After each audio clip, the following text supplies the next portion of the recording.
उम्मीद करता हूँ सब अच्छे होंगे और अपनी स्टेनो की प्रैक्टिस सभी कर रहे होंगे और मेरे द्वारा कुछ बताई गई आउटलाइन आपको पसंद आ रही होंगी। तो दोस्तों, आपके लिए मैं लेके आया हूँ कि स्टेनोग्राफी होती क्या है। अभी जैसे नई वैकेंसी निकली है आरएसएस भी राजस्थान में स्टेनो की, और एसएससी की अक्टूबर में होगा 2024 में एग्ज़ाम। तो अभी कई बच्चे 12th पास करेंगे, उनको पता नहीं है कि स्टेनोग्राफी क्या होती है, तो वो सीखना चाहेंगे। तो मैं यहाँ पे यही बताने के लिए आया हूँ कि स्टेनोग्राफी होती क्या है। एक्चुअली यूट्यूब पे काफ़ी सारे वीडियो हैं, लेकिन विद डिटेल नहीं बता रखा पूरा कि एक्चुअली होता क्या है, हिंदी में क्या फ़र्क होता है, इंग्लिश में क्या फ़र्क होता है। बच्चे भ्रमित हो जाते हैं कि तैयारी करें तो किस मीडियम से करें। ठीक है दोस्तों, तो इसलिए मैं आपके लिए यहाँ पे ये वीडियो लेकर आया हूँ खासकर। तो फर्स्ट ऑफ ऑल मैं आपको बता दूँ कि ये ओनली टाइपिंग नहीं होती है, ये टाइपिंग से बहुत कुछ ज़्यादा होती है, समथिंग एल्स। ठीक है, तो शॉर्ट फॉर्म में मैं आपको बताऊँ तो स्टेनो क्या होती है। स्टेनो एक लिखने की विधि होती है, कला होती है, जिसमें क्या होता है इंसान सामान्य लेखन की अपेक्षा में अधिक तीव्र गति से लिख सकता है। इसको लिखने के लिए हम कुछ सिंबल्स का यूज़ करते हैं, और जिन सिंबल्स का यूज़ करके हम जो भाषा क्रिएट करते हैं, जो भाषा अपन लिखते हैं, उसी को स्टेनोग्राफी कहते हैं। ठीक है दोस्तों, और शॉर्ट में इसे हम तेज़ और संक्षिप्त लेखन विधि भी कह सकते हैं। ठीक है, तो अब आपके मन में कई क्वेश्चन होंगे कि स्टेनोग्राफी क्या होती है, किस भाषा में सीखे, कब सीखे, कितने दिनों में सीख सकते हैं, स्टेनो का बेसिक क्या होता है, कितने दिन में होता है, हिंदी में ज़्यादा टाइम लगता है, इंग्लिश में स्टेनो के प्रकार क्या होते हैं। तो इस वीडियो में आपके ये सभी सवालों के जवाब मैं आपको दूंगा। तो एक एक करके आगे चलते हैं। तो दोस्तों, स्टेनोग्राफी क्या होती है ये मैंने आपको बता दिया। तो ये आप देख सकते हो, स्टेनोग्राफी लिखने की नोटबुक है और ऐसे लिखा जाता है। अब आपकी जो इम्पोर्टेंट क्वेरी हैं, हिंदी में सीखें या इंग्लिश में, सबसे मेन क्वेरी ये होती है। तो दोस्तों, मैं आपको बता दूं कि पहली बात मोस्ट ऑफ तो यह देखा जाता है कि ये डिपेंड करता है कि आप किस रीजन से हैं। क्योंकि यह देखा गया है कि ज़्यादातर लोग जैसे साउथ इंडिया का कोई लोग है, व्यक्ति है साउथ इंडिया के या नॉर्थ ईस्ट के हैं, तो वहाँ पे क्या होता है, ये भाषा संचार का माध्यम या तो उनकी लोकल लैंग्वेज होती है या फिर इंग्लिश। इन दो के अलावा वहाँ कुछ चलती नहीं है। तो वहाँ के लोग इंग्लिश पे ज़्यादा फोकस करते हैं, इसलिए वो इंग्लिश स्टेनो सीखते हैं। और अगर आप नॉर्थ इंडिया में आ जाएं, उत्तरी भारत में, तो यहाँ पे क्या है, हिंदी बोलने का माध्यम, संचार का माध्यम, ऑफिसों में सबसे ज़्यादा हिंदी का प्रयोग होता है, तो यहाँ पे लोग हिंदी में सीखते हैं। तो अब लोगों के मन में ये है कि हम किस में सीखें।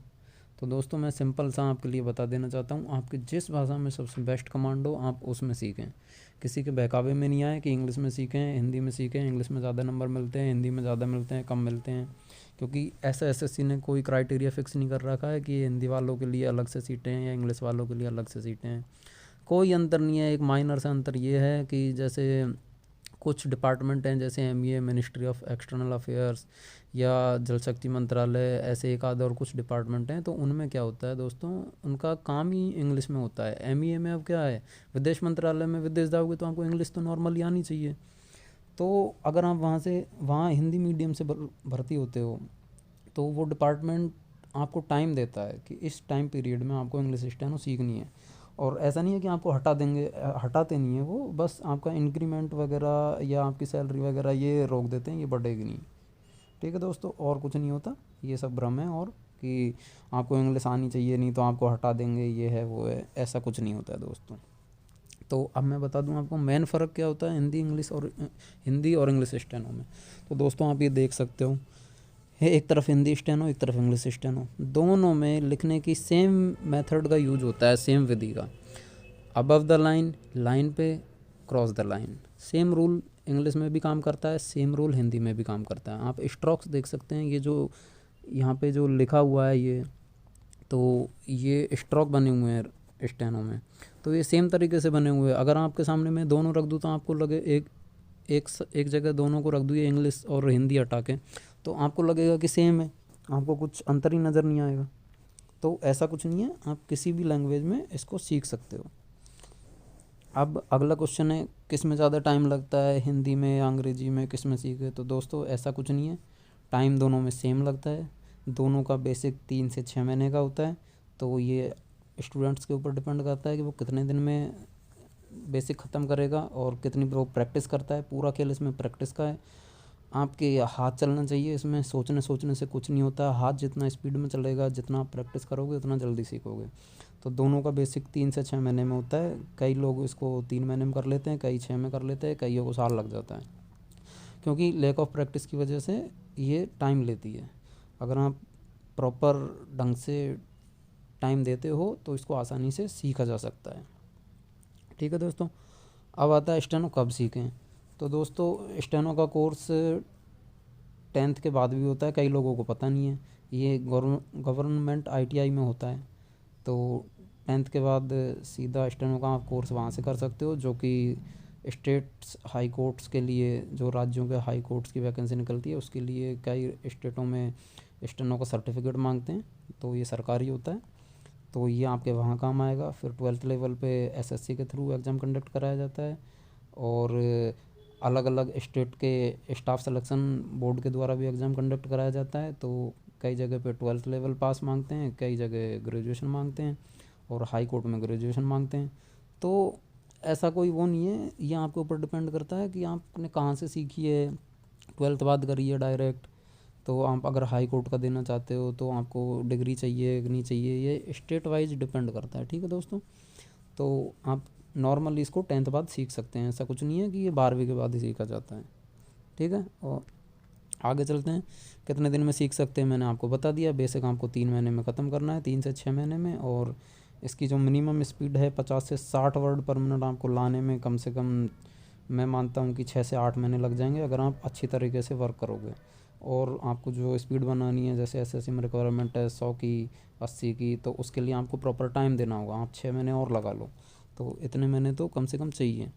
तो दोस्तों ये स्टेनो के टाइप्स हैं कि ये हिंदी स्टेनो और ये इंग्लिश स्टेनो।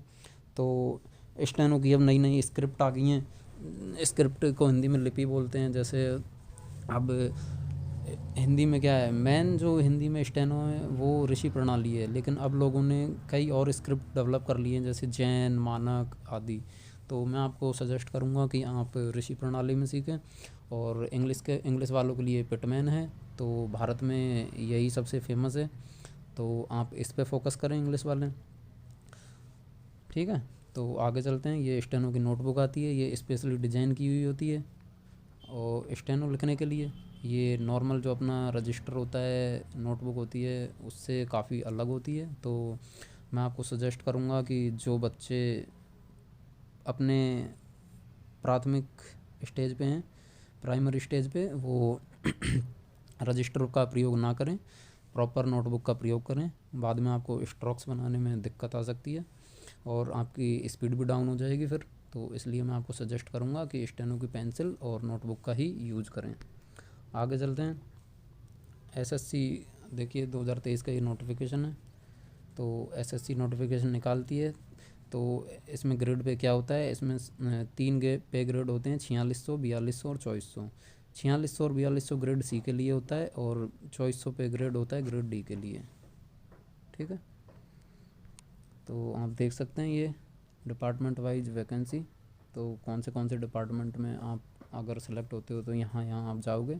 ये डिपेंड करता है कि आपके नंबर कितने आए। ठीक है दोस्तों, और मैं SSC के सिलेबस के ऊपर डिटेल्ड वीडियो अलग से बना दूंगा।